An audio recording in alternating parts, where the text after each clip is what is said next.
ओम शांति। 9 जनवरी 2025 बाबा के महावाक्य। मीठे बच्चे, तुम्हें विकर्मों की सजा से मुक्त होने का पुरुषार्थ करना है।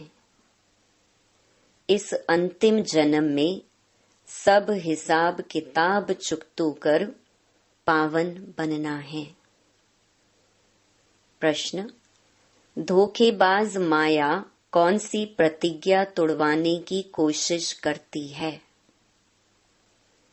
उत्तर: तुमने प्रतिज्ञा की है, कोई भी देहधारी से हम दिल नहीं लगाएंगे। आत्मा कहती है, हम एक बाप को ही याद करेंगे, अपनी देह को भी याद नहीं करेंगे। बाप देह सहित सबका संन्यास कराते हैं, परंतु माया यही प्रतिज्ञा तोड़वाती है। देह में लगाव हो जाता है। जो प्रतिज्ञा तोड़ते हैं उन्हें सजाएं भी बहुत खानी पड़ती हैं। गीत: तुम ही हो माता पिता, तुम ही हो। ओम शांति। ऊंच ते ऊंच भगवान की महिमा भी की है और फिर ग्लानि भी की है। अब ऊंच ते ऊंच बाप खुद आकर परिचय देते हैं और फिर जब रावण राज्य शुरू होता है तो अपनी ऊंचाई दिखाते हैं।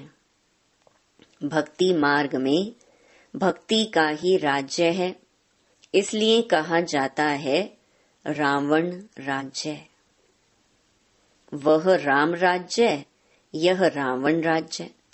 राम और रावण की ही भेंट की जाती है। बाकी वह राम तो त्रेता का राजा हुआ, उनके लिए नहीं कहा जाता। रावण है आधा कल्प का राजा। ऐसे नहीं कि राम आधा कल्प का राजा है, नहीं। यह डिटेल में समझने की बातें हैं। बाकी वह तो बिल्कुल सहज बात है समझने की। हम सब भाई भाई हैं। हम सबका वह बाप एक निराकार है। बाप को मालूम है इस समय हमारे सब बच्चे रावण की जेल में हैं। काम चिता पर बैठ सब काले हो गए हैं। यह बाप जानते हैं। आत्मा में ही सारी नॉलेज है ना। इसमें भी सबसे जास्ती महत्व देना होता है आत्मा और परमात्मा को जानने का। छोटी सी आत्मा में कितना पार्ट नूंधा हुआ है जो बजाती रहती है। देह अभिमान में आकर पार्ट बजाते हैं तो स्वधर्म को भूल जाते हैं। अब बाप आकर आत्म अभिमानी बनाते हैं, क्योंकि आत्मा ही कहती है कि हम पावन बने। तो बाप कहते हैं माँ मेकम याद करो। आत्मा पुकारती है, हे परम पिता, हे पतित पावन, हम आत्माएं पतित बन गए हैं, आकर हमें पावन बनाओ। संस्कार तो सब आत्मा में है ना। आत्मा साफ कहती है हम पतित बने हैं। पतित उनको कहा जाता है जो विकार में जाते हैं। पतित मनुष्य पावन निर्विकारी देवताओं के आगे जाकर मंदिर में उनकी महिमा गाते हैं। बाप समझाते हैं, बच्चे तुम ही पूज्य देवता थे। 84 जन्म लेते लेते नीचे जरूर उतरना पड़े। यह खेल ही पतित से पावन, पावन से पतित होने का है। सारा ज्ञान बाप आकर इशारे में समझाते हैं। अभी सबका अंतिम जन्म है, सबको हिसाब किताब चुकतू कर जाना है। बाबा साक्षात्कार कराते हैं, पतित को अपने विकर्मों का दंड जरूर भोगना पड़ता है। पिछाड़ी का कोई जन्म देकर ही सजा देंगे। मनुष्य तन में ही सजा खाएंगे, इसलिए शरीर जरूर धारण करना पड़ता है। आत्मा फील करती है हम सजा भोग रहे हैं।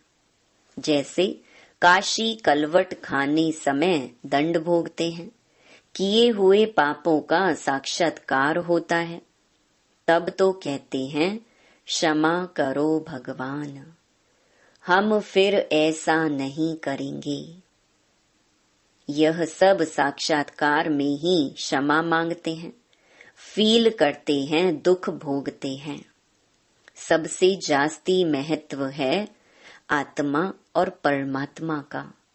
आत्मा ही 84 जन्मों का पार्ट बजाती है, तो आत्मा सबसे पावरफुल हुई ना। सारे ड्रामा में महत्व है आत्मा और परमात्मा का, जिसको और कोई भी नहीं जानते।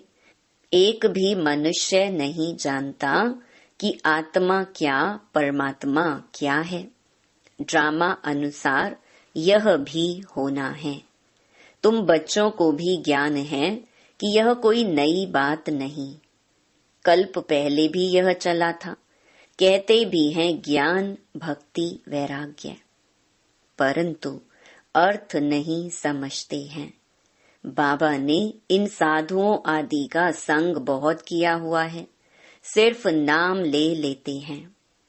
अभी तुम बच्चे अच्छी रीति जानते हो कि हम पुरानी दुनिया से नई दुनिया में जाते हैं, तो पुरानी दुनिया से जरूर वैराग्य करना पड़े। इनसे क्या दिल लगानी है? तुमने प्रतिज्ञा की है कोई भी देहधारी से दिल नहीं लगाएंगे। आत्मा कहती है हम एक बाप को ही याद करेंगे, अपनी देह को भी याद नहीं करेंगे। बाप देह सहित सबका संन्यास कराते हैं, फिर औरों की देह से हम लगाव क्यों रखें? कोई से लगाव होगा तो उनकी याद आती रहेगी, फिर ईश्वर याद आ न सके। प्रतिज्ञा तोड़ते हैं तो सजा भी बहुत खानी पड़ती है, पद भी भ्रष्ट हो जाता है। इसीलिए जितना हो सके बाप को ही याद करना है। माया तो बड़ी धोखेबाज है। कोई भी हालत में माया से अपने को बचाना है। देह अभिमान की बहुत कड़ी बीमारी है। बाप कहते हैं अब देही अभिमानी बनो। बाप को याद करो तो देह अभिमान की बीमारी छूट जाए। सारा दिन देह अभिमान में रहते हैं, बाप को याद बड़ा मुश्किल करते हैं। बाबा ने समझाया है हथ काटे दिल यार्डे। जैसे आशिक माशूक धंधा आदि करते भी अपने माशूक को ही याद करते रहते। अब तुम आत्माओं को परमात्मा से प्रीत रखनी है तो उनको ही याद करना चाहिए ना। तुम्हारी एम ऑब्जेक्ट ही है कि हमको देवी देवता बनना है, उसके लिए पुरुषार्थ करना है। माया धोखा तो जरूर देगी, अपने को उनसे छुड़ाना है, नहीं तो फंस मरेंगे, फिर ग्लानि भी होगी, नुकसान भी बहुत होगा। तुम बच्चे जानते हो कि हम आत्मा बिंदी है, हमारा बाप भी बीज रूप नॉलेजफुल है। यह बड़ी वंडरफुल बातें हैं। आत्मा क्या है, उसमें कैसे अविनाशी पार्ट भरा हुआ है, इन गुह्य बातों को अच्छे अच्छे बच्चे भी पूरी तरह नहीं समझते हैं। अपने को यथार्थ रीति आत्मा समझें और बाप को भी बिंदी मिसल समझ याद करें। वह ज्ञान का सागर है, बीज रूप है। ऐसा समझ बड़ा मुश्किल याद करते हैं। मोटे ख्यालात से नहीं, इसमें महीन बुद्धि से काम लेना होता है। हम आत्मा हैं, हमारा बाप आया हुआ है, वह बीज रूप नॉलेजफुल है। हमको नॉलेज सुना रहे हैं। धारणा भी मुझ छोटी सी आत्मा में होती है। ऐसे बहुत हैं जो मोटी रीति सिर्फ कह देते हैं आत्मा और परमात्मा, लेकिन यथार्थ रीति बुद्धि में आता नहीं है। ना से तो मोटी रीति याद करना भी ठीक है, परंतु वह यथार्थ याद जास्ती फलदायक है। वह इतना ऊंच पद पा नहीं सकेंगे। इसमें बड़ी मेहनत है। मैं आत्मा छोटी सी बिंदु हूँ, बाबा भी इतनी छोटी सी बिंदु है, उनमें सारा ज्ञान है। यह भी यहाँ तुम बैठे हो तो कुछ बुद्धि में आता है, लेकिन चलते फिरते वह चिंतन रहे सो नहीं, भूल जाते हैं। सारा दिन वही चिंतन रहे, यह है सच्ची सच्ची याद। कोई सच बताते नहीं हैं कि हम कैसे याद करते हैं। चार्ट भल भेजते हैं, परंतु यह नहीं लिखते कि ऐसे अपने को बिंदी समझ और बाप को भी बिंदी समझ याद करता हूँ। सच्चाई से पूरा लिखते नहीं हैं। भल बहुत अच्छी अच्छी मुरली चलाते हैं, परंतु योग बहुत कम है। देह अभिमान बहुत है। इस गुप्त बात को पूरा समझते नहीं, सिमरण नहीं करते हैं। याद से ही पावन बनना है। पहले तो कर्मातीत अवस्था चाहिए ना, वही ऊंच पद पा सकेंगे। बाकी मुरली बजाने वाले तो ढेर हैं, लेकिन बाबा जानते हैं योग में रह नहीं सकते। विश्व का मालिक बनना कोई मासी का घर थोड़े ही है। वह अल्पकाल के मर्तबे पाने के लिए भी कितना पढ़ते हैं। सोर्स ऑफ इनकम अब हुई है।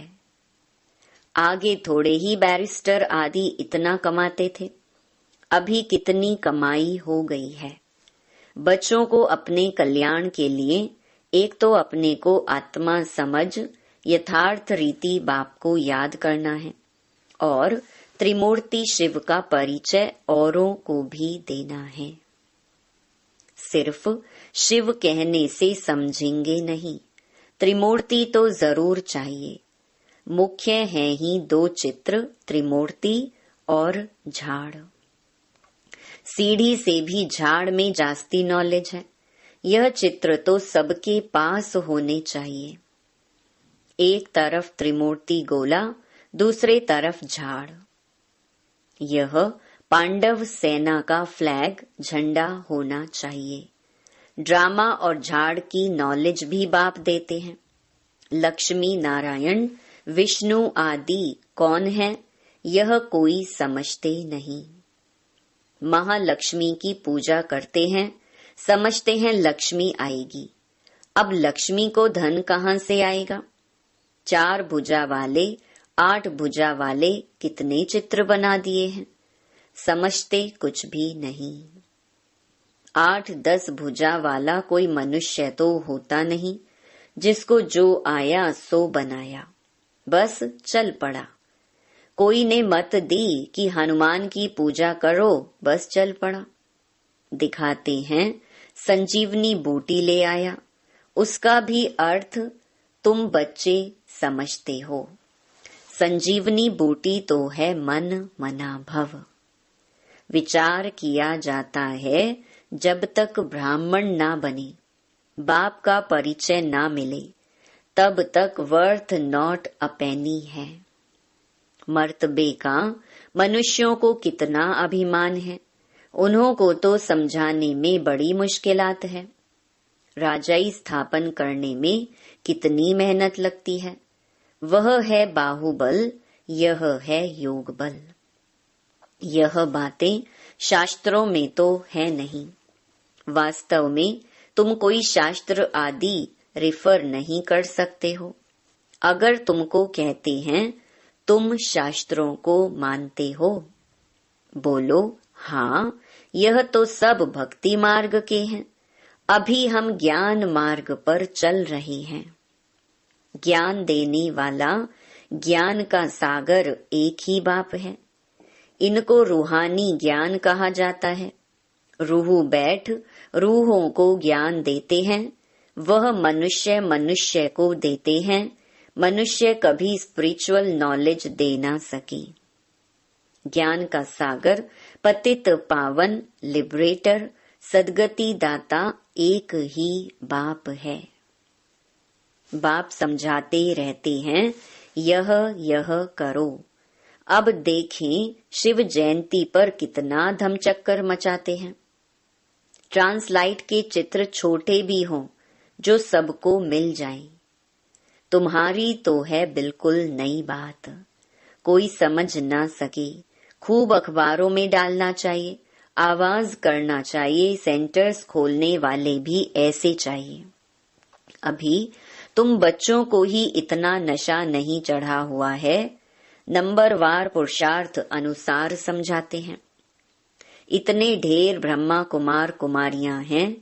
अच्छा, ब्रह्मा का नाम निकाल कोई का भी नाम डालो, राधे कृष्ण का नाम डालो। अच्छा, फिर ब्रह्मा कुमार कुमारियां कहाँ से आएंगे? कोई तो ब्रह्मा चाहिए ना, जो मुख वंशावली बी के हो। बच्चे आगे चलकर बहुत समझेंगे। खर्चा तो करना ही पड़ता है। चित्र तो बड़े क्लियर हैं। लक्ष्मी नारायण का चित्र बहुत अच्छा है। अच्छा, मीठे मीठे, सिकिलधे, सर्विसेबल, आज्ञाकारी, फरमान बरदार, नंबरवार पुरुषार्थ अनुसार बच्चों प्रति मात पिता बाप दादा का याद प्यार और गुड मॉर्निंग। रूहानी बाप की रूहानी बच्चों को नमस्ते। धारणा के लिए मुख्य सार। पहला, कर्मातीत बनने के लिए बाप को महीन बुद्धि से पहचान कर यथार्थ याद करना है। पढ़ाई के साथ साथ योग पर पूरा अटेंशन देना है।